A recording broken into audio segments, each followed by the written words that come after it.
Amandiaï. À la présentation, Solifat assure la partie technique. Merci de nous recevoir chez vous. C'est l'heure du bulletin d'information que nous démarrons avec cet accident. Une fillette âgée de 5 ans a été mortellement heurtée par un chauffeur âgé de 65 ans qui conduisait un véhicule de marque Renault Saviem. La fillette est morte sur le coup. Cet accident mortel s'est produit hier soir à hauteur d'une station d'essence dans la commune de Ndofane. Plus de détails avec Mamadou Kamara. La route a encore fait parler d'elle sur la route nationale numéro 4 à proximité de la station SDPP dans la commune de Ndofane. Un véhicule de marque Renault Saviem, camion immatriculé KL 11826C, conduit par un chauffeur âgé de 65 ans, a mortellement fauché une fillette âgée de 5 ans qui tentait de traverser la route. Le corps sans vie de la victime a été déposé par les sapeurs-pompiers à la morgue du centre hospitalier régional El Hadji Ibrahima Niass de Kaolack. Cette fillette âgée de 5 ans qui a été mortellement fauchée par le véhicule est décédée sur le coup et serait élève en classe de 6e, nous dit-on. Les éléments de l'adjudant-major Abdou Cissé de la brigade territoriale de la gendarmerie de Kaolack ont ouvert une enquête. Kaolack, Mamadou Kamara sur FM. Mamadou Kamara. Et puis au Cap Skirring, le club Med reporte jusqu'à février son ouverture et hypothèque la saison touristique dans les stations balnéaires. Les milliers d'emplois d'hôtels qui sont en chômage depuis avril dernier sont dans le désarroi. L'économie du département d'Oussouye qui dépend du tourisme est aussi en danger. Ben Michel Kanfoudi. Après 8 mois de chômage, les employés d'hôtels de la station balnéaire du Cap Skirring nourrissaient l'espoir de retrouver leur poste en décembre. Mais un coup de massue est venu leur tomber sur la tête avec le report de l'ouverture du club méditerranéen au 14 février 2021. À Djemberin, commune qui abrite la station touristique, le désarroi est le sentiment le mieux partagé après cette nouvelle qui s'est répandue dans le Kassa. Lamine Diop Sané, président des guides touristiques de la région de Ziguinchor, n'a pas pu cacher son amertume quand nous l'avons eu au bout du fil. Nous avons été surpris et inquiets. Inquiets, c'est parce que les conséquences sont lourdes et dures à la fois. Parce que vous êtes sans savoir que le club méditerranéen aujourd'hui est le poumon du tourisme en Casamance. Les conséquences sont lourdes pour toute la Casamance naturelle, plus particulièrement pour le département du Kassa, pour tout le Kassa.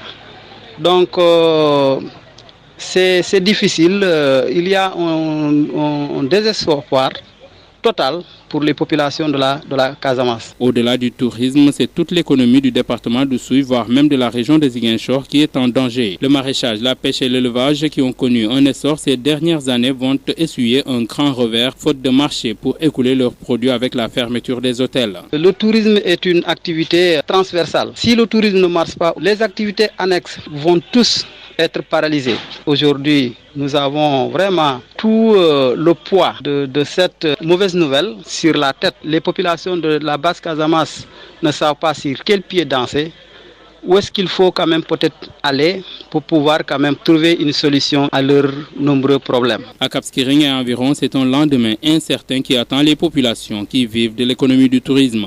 Ben Michel Kanfoudi, Ziguinchor, sur FM. Ben Michel Kanfoudi. Et puis dans la région de Kaffrine, 250 points de collecte sont officiellement prévus pour le démarrage de la campagne de commercialisation de l'arachide. L'objectif de ce collecte dans le circuit normal est de 100 000 tonnes, de 75 000 pour les huiliers et 25 000 tonnes destinées aux semenciers. 50 000 tonnes sont estimées dans le circuit parallèle. Une campagne de commercialisation timidement entamée.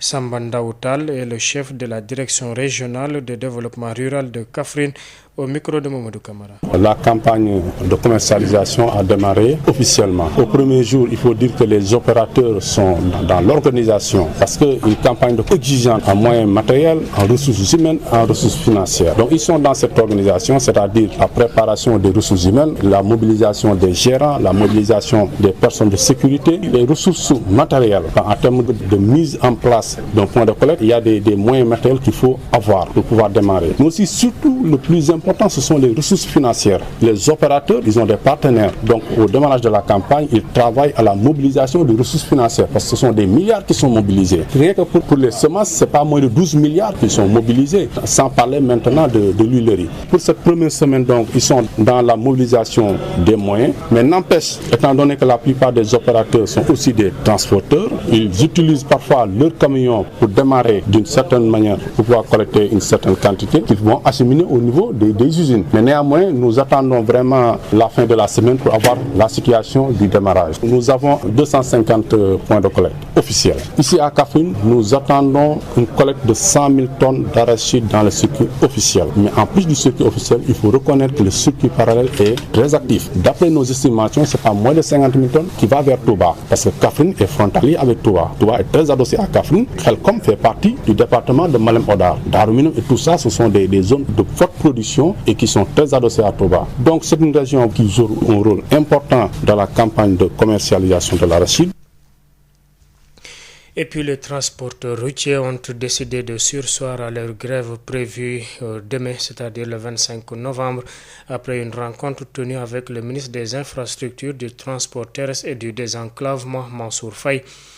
Madiaye Fall a motivé cette décision par l'espoir né de la rencontre avec le ministre. Je le cite, nous sommes rassurés par la qualité d'écoute, le respect et le comportement qu'a manifesté le nouveau ministre. Nous sommes convaincus qu'il peut régler les problèmes du transport, a indiqué le syndicaliste. Pour rappel, le ministre du Transport, cette première rencontre était une occasion de tendre l'oreille et de les écouter exprimer leurs préoccupations multiples, dit Mansour Faye, qui se réjouit également de la décision prise par les transporteurs de suspendre leur mot d'ordre de grève. Merci de nous prêter oreille attentive, loolu ça précise. Birama Ndiaye. sant leen gërëm bu baax Soli Fatimi feete ci xarala gi xibaar yi ñu doore ko ci l'accident bu am foofee ca Kaffrine ca commune bu Ndofane foofu itam benn xale lu jigéen toll ci juróomi at moom la fa benn oto daal di fël ki ko doon dawal nag moo ngi am ci lu toll ci juróom benn fukki at ak juróom doon dawal benn oto marque Renault Saviem.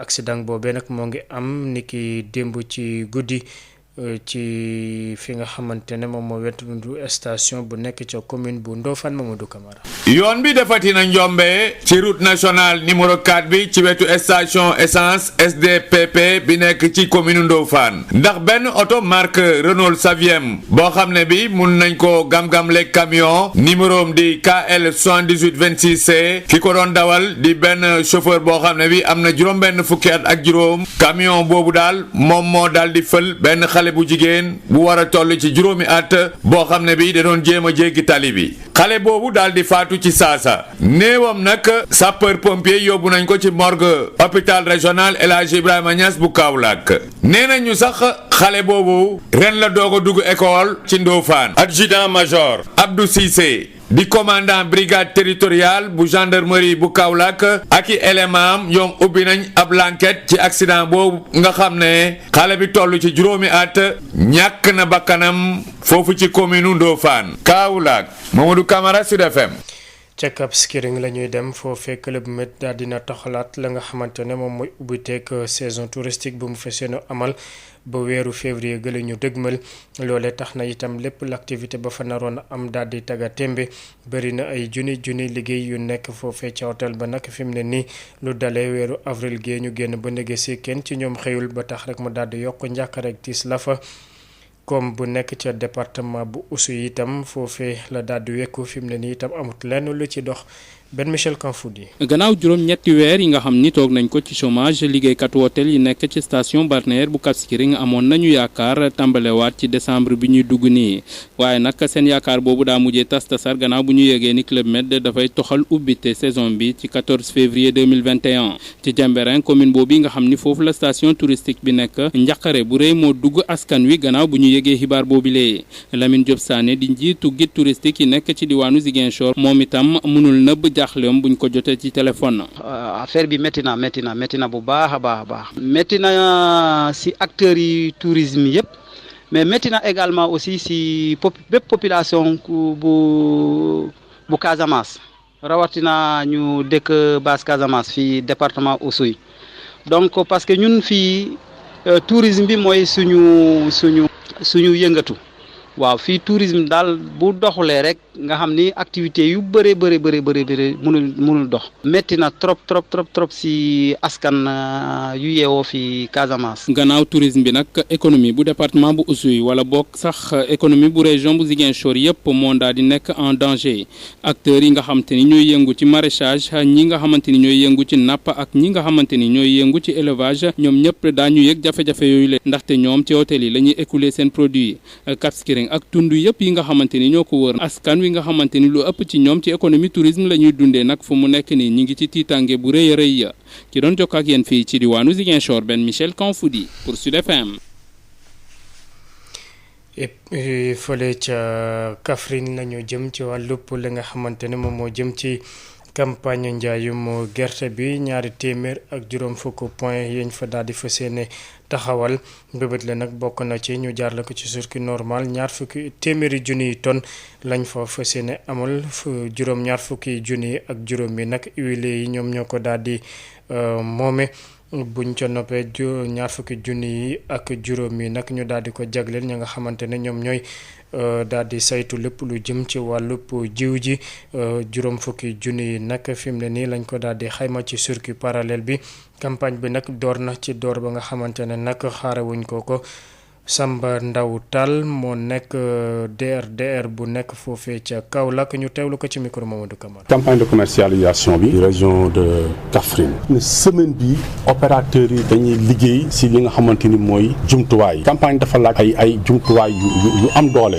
bi si jiitu ndax ñoom dañu war a mobiliser ay gérants dañu war a mobiliser ay personnes de sécurité bi si topp espace ba nga xamante ni fa la ñuy liggéeyee dafa laaj sécurisation dafa laaj ay bascules yoo xam ne dañ koy fonctionner dafa laaj ay camions yoo xam ne dañ ñëw taxaw mais dina laaj tam ressources financières yoo xam ne dañ ko war a mobiliser ay milliards ñu war a mobiliser au niveau des institutions financières tàmbali campagne bi ñoom si loolu la ñu gën a yëngu du tee nag dinañ tàmbali di collecter nànk-nànk parce que ñoom en même temps ay transporteurs la ñu donc li nga xamante ni noonu lañu tàmbalee mooy ni fa ñuy war a collecter yenn saa ni ñëw gaare seen camion tàmbali di jënd loo xamante ni na mën a dem gum usine le temps que point de collecte bi lépp yemb mais am nañu yaakaar ne ni fii ak fin de semaine foofu la ñu gën a gisee dynamisme boobu. ñaata point de collecte à peu près ci région bi. donc région bi fi mu toll nii jàpp nañ ni daal à peu près 250 points de collecte nañ fa nekk mais ñëpp daal ñoo fa war a nekk ñoom ce sont des représentants des huiliers des exportateurs et des semenciers donc léegi ñu li ñu xaar ren mooy ni à peu près 100 000 tonnes war nañ ko collecter ci région de Kaffrine dans le circuit officiel 100 000 tonnes yooyu à peu près 75 000 tonnes yi mooy huilerie et 25 000 tonnes yi mooy semence Kaffrine tamit le circuit parallèle dafa actif te dafa am solo ndax li si ëpp luy dem Touba fii lay jóge ci région de Kaffrine lay jóge te ñu li ñu xayma si at yi weesu mooy ni à peu près 50 000 tonnes dina dem Touba pratiquement c'est le circuit parallèle règle yi état tëral na ko ñëpp respecté mooy prix yi nit ñi respecté ko ponction pont bascule yi nit ñi respecté ko yaakaar naa ne bu amee rek nañ dem si campagne boo xamante ni campagne moo ci ay xibaar yi ñu yëkkatee ko ci transporteur routier yi nga xamante ne nag daal di nañ ajandi giraw bu ñu fa séene woon amal niki ëllëg 20 ci weeru novembre gile loolee nag ginnaaw bi nga xamante ne am nañ ndaje bu doxoon seen diggante ak jëwriñ gi ñu dénk lépp lu jëm ci wàllub dem beeg dikki bi loolu itam gis nañu nag kaddu ya fa daal di ruuse doon na la nga xamante ne daal di nañ ko rafetlu ba ñu am njort lu rafet ne jëwriñ googee di Mansour Faye dina taxaw ci seen jafe-jafe bu ñu sukkandikoo ci syndicaliste yooyu moom Mansour Faye nag daal dina rafetlu taxawaay googee ak it teewlu bi nga xamante ne transporteurs yi daal dinañ ko teewlu ngir daal di fësal seen lépp lu jëm ci seen wàllub jafe-jafe te dina ci xar tànku tubéyam ngir rek daal di ci andi saafara looloo waral rek ñu daal di yëkkati seen geraw boobee mbokk yi ñun itam fii la ñuy yëkkatee xibaar yi sant leen gërëm bu baax Soli Fatimi fetoon ci xarala gi ànd ci Alassane Wade ci kanam tuuti bu juróom-benn waxtu jotee ba teg fanweeri simili rédaction bi dina fi ñëwaat yaatal ko ci français ak ci wolof laata loolu ñu bàyyi leen ngeen wéyande ak seen programme seen rajo.